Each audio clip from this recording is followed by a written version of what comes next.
Half-Life 2 is my favourite game. It's something I've been playing for over 20 years now.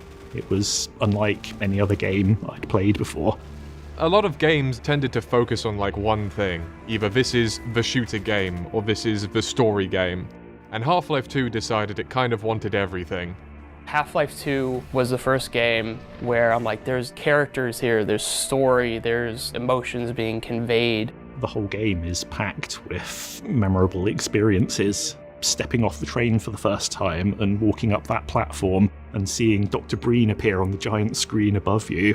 The terror when you first enter Ravenholm and see zombies with their stomachs spilling out, coming towards you, headcrabs crawling around the ground. In the coast, coming out from under that railway bridge, clambering all over those struts, over the pitfall below. It's like you're inhabiting a different reality. And then, as if just using the technology of the day wasn't good enough, Valve decided to invent a whole bunch of new ways of doing things. Things like the physics, it wasn't just a gimmick that was going on in the background, it was an integral part of the game. The facial animation technology, the expressions that characters can make, was the best of its era. You had a whole fictional world which was entirely new. All of it has come together to really be a masterpiece that people still come to 20 years on. But the real thing that I think has let this game keep on living is modding, is the fact that Valve was so open and so forward, and in the modern day, I think that lends itself to something like what we're doing here on Half-Life 2 RTX. Half-Life 2 RTX started because we had 3 different teams in the community, all making their own Half-Life 2 remakes. My involvement with the project started with Half-Life 2 VR, which was the last project that I worked on.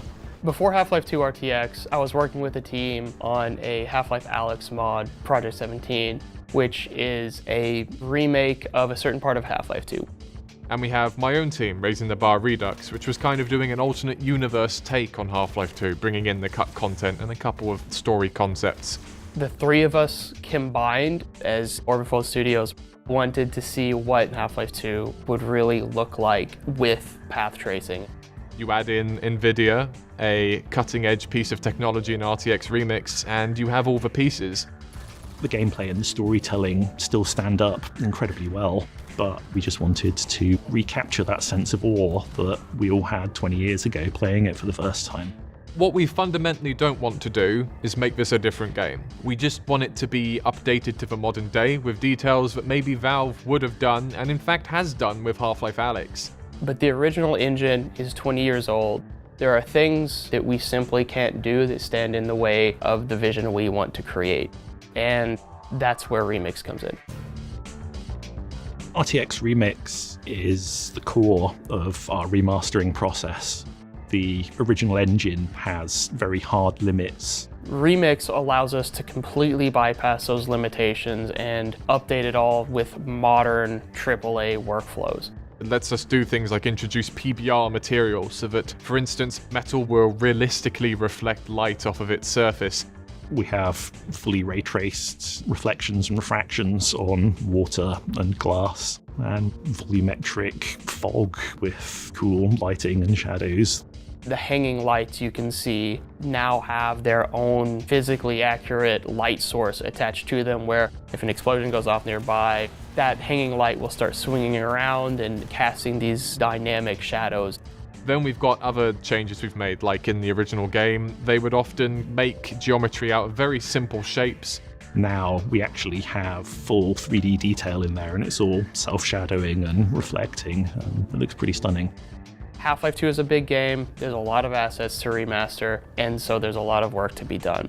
We have hard surface artists, material designers, we have character artists and particle artists, and even programmers.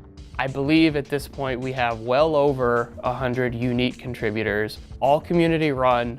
Many of them are professional game developers in their day job, and they still love Half-Life 2 enough that they come home in the evening and they work for us.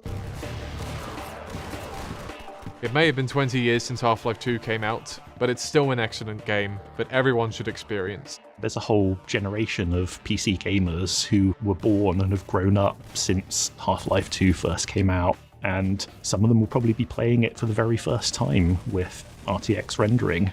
I hope when fans come and play Half-Life 2 RTX that we've recreated the ideal memory of Half-Life 2 on cutting-edge technology. We're so excited to make this experience one to be remembered and to show this old friend again remade in modern glory.